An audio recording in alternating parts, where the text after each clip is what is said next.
to the laundromat business that you're working with right now, Yeah. or that you acquired. I want to hear just some of that. I'm really fascinated. I love the idea of small businesses and some of these niches.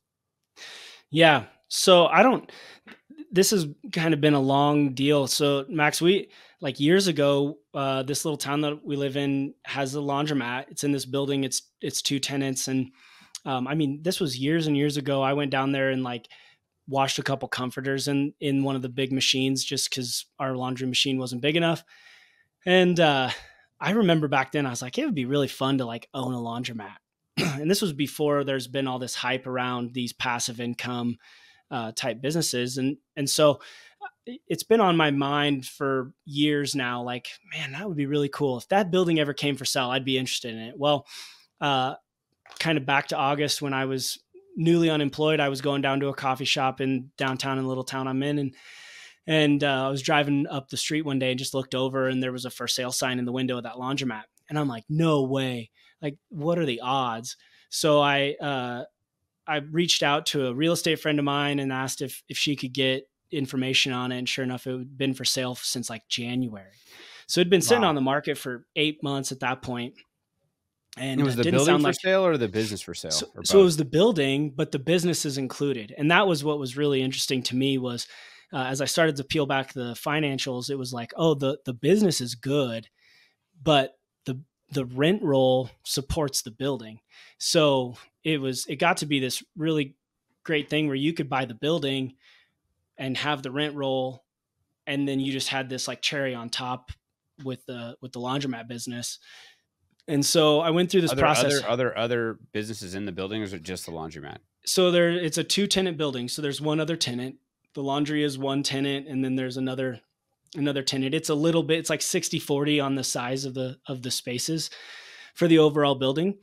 And it's off Main Street. So it's not like downtown. It's just, it's got some things working against it. It's an old building. And so we ended up putting an offer in. It took me a little bit to get financing. I did not realize, and this has been like one of those funny learnings. I bet people are going to be like, yeah, no, duh. But not having W-2 income is really, really huge when you're just trying to get financing. And I'm like, I've got all these assets. Like, why are you, busting me for wanting to get financing? But anyway, worked through that, put in an offer. And on the same day we put an offer in, they pulled the listing from this commercial real estate broker that had no idea what they had. And they moved the listing to a business broker that knew exactly what they had with the laundromat. And that changed the whole thing. So by the time we put the listing in, they were like, by the time we put an offer in, they had a lot of interest in the listing and they were like, yeah, no, we're good. Thanks a lot. Bye.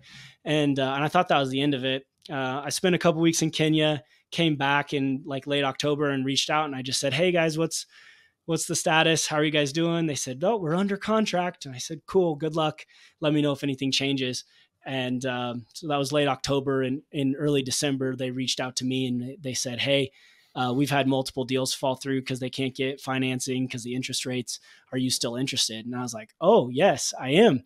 But I'm interested at the offer I gave you in September, not at whatever you think you have fabricated since then. So it was kind of an interesting process there.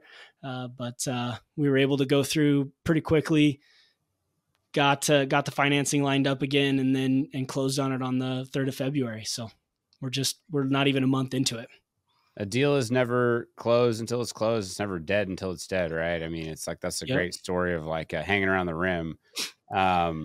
Valuation on it. Yeah, go ahead.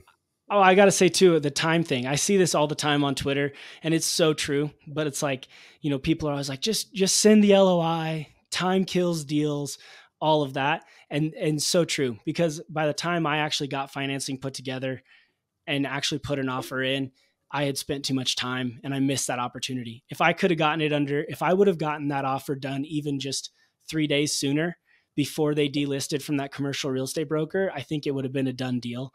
And I probably would have had this laundromat months sooner. But because it switched and then they got all this interest because it was a laundromat, it just changed the whole thing. So, I mean, time really does kill deals. It kills deals. I hate it.